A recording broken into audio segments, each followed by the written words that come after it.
हाय दोस्तों, हम पढ़ रहे हैं कक्षा 6 विज्ञान का 15वां पाठ हमारे चारों ओर वायु। और आज हम पहुंच चुके हैं अपने आखिरी टॉपिक पे।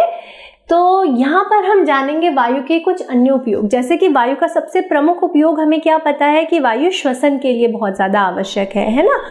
और दूसरी बात कि पेड़ पौधों में जो प्रकाश संश्लेषण की अभिक्रिया होती है उसके लिए भी वायु आवश्यक है, ठीक है। लेकिन इसके अलावा भी वायु के बहुत सारे उपयोग हैं जिन्हें हम अपने दैनिक जीवन में इस्तेमाल करते हैं या दैनिक जीवन में हम काम में लाते हैं। तो सबसे पहला है वायु नावों को खींचने में, ग्लाइडर और पैराशूट तथा हवाई जहाज को चलाने में सहायता करती है, ठीक है। आजकल हम देखते हैं ज़्यादातर लोग फ्लाइट से ट्रैवल करना पसंद करते हैं। क्योंकि समय बचता है इससे, ठीक है। पुराने समय में लोग बड़ी बड़ी जो समुद्री यात्राएं करते थे उसके लिए नावों का इस्तेमाल करते थे, ठीक है। उन नावों को चलाने में वायु बहुत महत्वपूर्ण भूमिका निभाती थी, ठीक है। आजकल भी वैसे वायु बहुत महत्वपूर्ण भूमिका निभाती है। जो बड़े बड़े समुद्री जहाज होते हैं उनके चलाने में, या जहाँ पर लोग नावों का आज भी इस्तेमाल करते हैं तो वहाँ भी वायु का बहुत प्रमुख योगदान होता है उनकी नावों को चलाने में।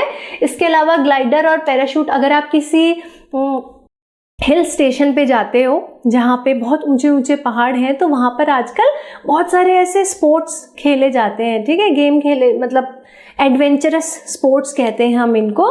तो इस तरह से ग्लाइडर, पैराशूट, इसकी मदद से लोग हवा में उड़ने की मतलब एक अनुभव लेते हैं, ठीक है। तो ये किसकी मदद से हो पाता है? वायु की मदद से ही हो पाता है, ठीक है ना। फिर इसके अलावा पक्षी, चमगादड़, कीड़े वायु की उपस्थिति के कारण ही उड़ पाते हैं, ठीक है। ये हमें पता है कि पक्षी उड़ते हैं, ठीक है, कीट पतंगे उड़ते हैं, लेकिन वो क्यों उड़ पाते हैं? क्योंकि हमारे पास वायु उपस्थित है, वायुमंडल है पृथ्वी के चारों तरफ, वायु है पृथ्वी में, इसीलिए ये यहाँ पर उड़ पाते हैं, ठीक है।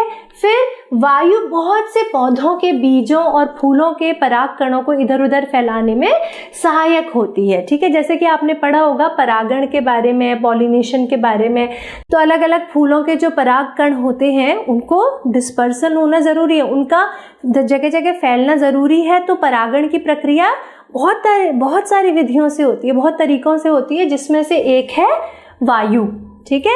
तो वायु चलती है तो अपने साथ फूलों में से पराग के कणों को उड़ाकर ले जाती है और उन्हें दूसरी जगह पर पहुंचाती है, दूसरे फूलों तक पहुंचाने का काम करती है। ठीक इसी तरह से बहुत सारे पेड़ पौधों के जो बीज हैं वो वायु की मदद से ही उनका प्रकीर्णन होता है, वो दूर दूर फैलते हैं, फिर वहां पर उगते हैं, नए पेड़ बनते हैं, ठीक है।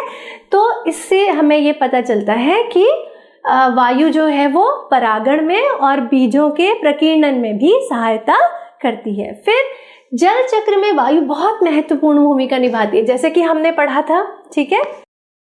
यह कीट पतंगों के उड़ने में वायु सहायता करती है, ठीक है। जल चक्र जिसको कि हम पढ़ चुके हैं अपने पहले वाले पाठ में, इससे पुराने वाले पाठ में। तो जल चक्र में भी वायु का बहुत महत्वपूर्ण रोल होता है या बहुत महत्वपूर्ण भूमिका होती है, जिसके बारे में हमने वहां पर डिस्कस किया था। तो ये सभी वायु के उपयोग हैं। इसके अलावा वायु पवन चक्की को घुमाती है, ठीक है। अब जैसे कि आपने देखा होगा कि बहुत जो ऐसे स्थान जहाँ पर बहुत तेज वायु चलती है, जैसे भारत में ज़्यादातर तमिलनाडु की तरफ को अगर आप कभी जाएं तो वहाँ पर पवन चक्कियों का बहुत ज़्यादा इस्तेमाल किया जाता है, क्योंकि उधर वायु बहुत तेज़ गति से चलती है। तो वायु की मदद से बड़ी बड़ी पवन चक्कियों को घुमाया जाता है, पवन ऊर्जा का उत्पादन किया जाता है, जिसके द्वारा फिर हम विद्युत में बदल सकते हैं, ठीक है। और उस ऊर्जा को हम बहुत सारे रूपों में इस्तेमाल कर सकते हैं, ठीक है। तो पवन चक्की जो है वो एक माध्यम है जिसके द्वारा हम ऊर्जा उत्पन्न करते हैं, और ये ऊर्जा मेनली पवन की मदद से उत्पन्न की जाती है। मतलब बहुत बड़ी सी, जैसे एक चित्र के माध्यम से हम इसको समझ सकते हैं, इस तरह से बहुत बड़ी सी एक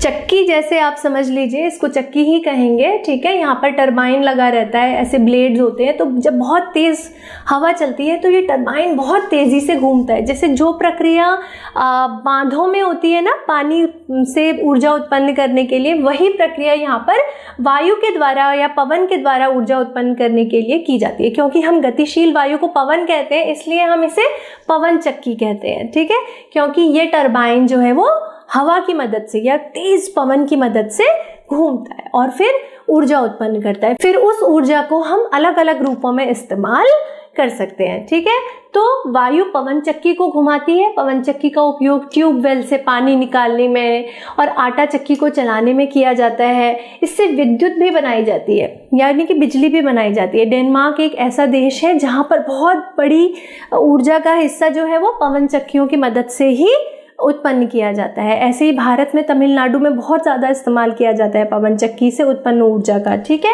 फिर पवन चक्की पवन से चलने वाली एक युक्ति है जो कि डायनमो की सहायता से विद्युत उत्पन्न करती है। ठीक है ना, तो आज आपने समझ लिया कि पवन के बहुत सारे उपयोग हैं, चाहे कि वो हमारे जीव जंतु के श्वसन में हो, चाहे फिर वो जीव जंतुओं के उड़ने में हो, परागण में हो, बीजों के प्रकीर्णन में हो। ठीक है, और नए नए यंत्रों के घुमाने में, जैसे पवन चक्की के द्वारा ऊर्जा उत्पन्न करने में हो। तो आज हमने जाना कि पवन के क्या क्या उपयोग हैं। इस पूरे पाठ में हमने ये जाना कि पवन या वायु का संघटन किस प्रकार से होता है, जल में रहने वाले जीवों को किस प्रकार वायु मिलती है श्वसन के लिए, मिट्टी में रहने वाले जीवों को किस प्रकार मिलती है, वायु के प्रमुख गुण क्या क्या होते हैं। ठीक है, अब इसी के साथ हमारे ये पाठ यहीं पर अब समाप्त हो गया है और अब हम मिलेंगे अगले वीडियो में इसके प्रश्न अभ्यास के साथ। तो मिलते हैं नेक्स्ट वीडियो में विद क्वेश्चन आंसर्स। तब तक के लिए बाय।